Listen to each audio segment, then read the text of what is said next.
तो आज हमारा डिविडेंड वाले चैप्टर का लास्ट वीडियो है और आज के वीडियो में हम जो भी अपनी रिमेनिंग सेक्शन है उनको कवर करने वाले हैं। तो चलो स्टार्ट करते हैं। फर्स्ट वाला जो सेक्शन है हमारा जो आज हम पढ़ेंगे वो है section number 126, right to dividend, right shares and bonus shares to be held in abeyance. तो अपन इसको पढ़ने वाले हैं। तो ये सेक्शन क्या कहता है हमारा, where any instrument of transfer of shares has been delivered to any company for registration and the shares of such and the transfer of such shares has not been registered by the company. तो क्या है, मैं suppose मैं एक share holder हूँ, मैंने किसी और को मेरी शेयर्स ट्रांसफर कर दिए पर कंपनी ने अभी तक वो रजिस्टर नहीं कराया उसके नाम पे, मतलब मैं ही हूँ अभी भी रजिस्टर ऑफ मेंबर्स में मतलब उस शेयर होल्डर। ठीक है, तो not with standing anything contain in this act, इस एक्ट में जो भी लिखा हो हमें उससे मतलब नहीं है। क्या करना है, उसका ट्रांसफर द डिविडेंड, उस शेयर्स के रिस्पेक्ट में जो डिविडेंड होगा क्या करना है, यूडीए में यानी अनपेड डिविडेंड अकाउंट में आपको ट्रांसफर कर देना है, unless the company is authorised by the registered holder यानी कि मैं, ठीक है, of such shares in writing to pay such dividend to the transferee. यानी जब तक मैं उनको लिख के नहीं दे देती इन राइटिंग कि ये डिविडेंड इस बंदे को जाना चाहिए जिसको मैंने ट्रांसफर कर दिए हैं शेयर्स, तब तक आप उसको यूडीए अकाउंट में रखेंगे। ठीक है, और आपको क्या करना है, उस राइट के उस शेयर्स के रिस्पेक्ट में कोई भी राइट्स हैं, वोटिंग राइट्स या फिर बोनस शेयर्स अपन इशू कर रहे हैं तो वो अभी अबेयंस यानी सस्पेंड करना है, अभी आप ये सब नहीं करोगे। ठीक है, तो ये छोटा सा सेक्शन था। नेक्स्ट सेक्शन हमारा है section number 127, failure to distribute dividends, और ये इंपॉर्टेंट सेक्शन है, मतलब ये ऑफ कोर्स इसमें से कुछ क्वेश्चंस अपन को पूछ लिए जाते हैं।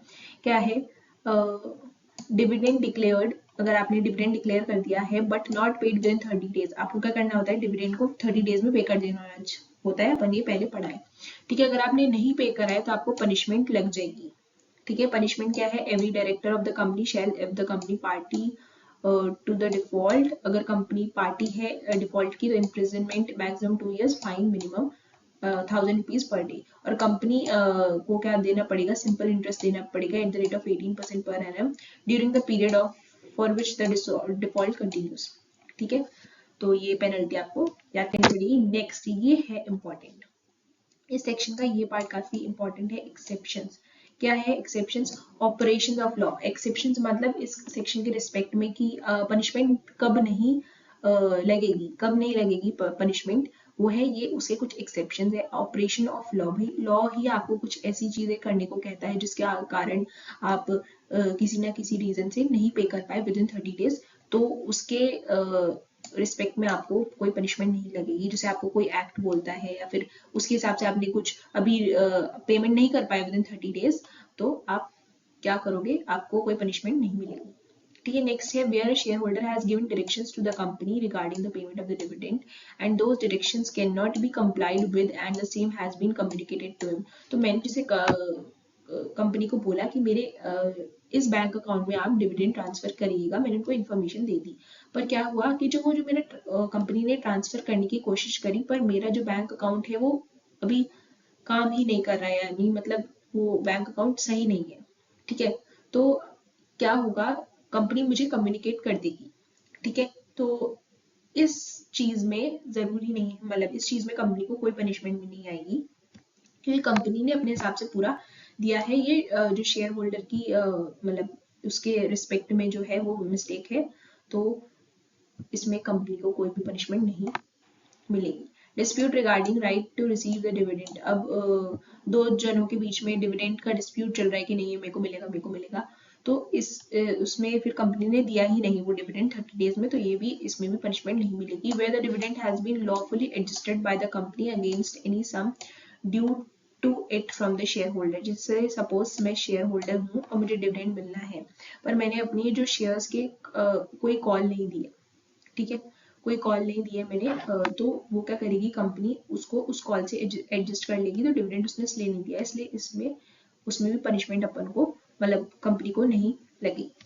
Any other reason not due to any default on the behalf of the company, या फिर और भी कोई रीजन है पर जिसमें कंपनी की कोई गलती नहीं है, तो तब क्या होगा, उसको पनिशमेंट नहीं मिलेगी। तो फर्स्ट क्या है, ऑपरेशन ऑफ लॉ, भाई लॉ के हिसाब से आप नहीं कर पा रहे हो 30 डेज में पेमेंट।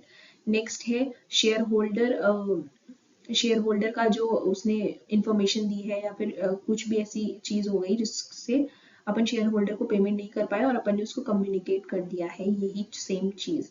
थर्ड है डिस्प्यूट है डिविडेंड को लेकर। फोर्थ है कि कोई कॉल्स पे, शेयर के कॉल्स पे आपने पैसा नहीं दिया है तो आपको जो डिविडेंड है उसको एडजस्ट उससे हो गया है। एंड नेक्स्ट है any other reason not due to any default on the behalf of the company. Next है डिविडेंड डिस्ट्रीब्यूशन पॉलिसी, ये काफी छोट मतलब नॉट सो इम्पोर्टेंट पार्ट है हमारा जो दिया हुआ है। टॉप 1000 कंपनीज लिस्टेड एंटिटीज है ऑन मार्केट कैपिटलाइजेशन, जो अपनी जो टॉप 1000 लिस्टेड एंटिटीज है ना, calculated as on 31st March of every financial year, ये किसके हिसाब से है, 31st March of every financial year shall formulate a dividend distribution policy, उनको एक डिविडेंड डिस्ट्रीब्यूशन पॉलिसी बना के रखनी है, which shall be disclose in their annual reports and websites, जो उनके एनुअल रिपोर्ट्स और वेबसाइट्स में उनको डिस्क्लोज करके रखनी है कि हाँ हमारी ये डिविडेंड डिस्ट्रीब्यूशन पॉलिसी है।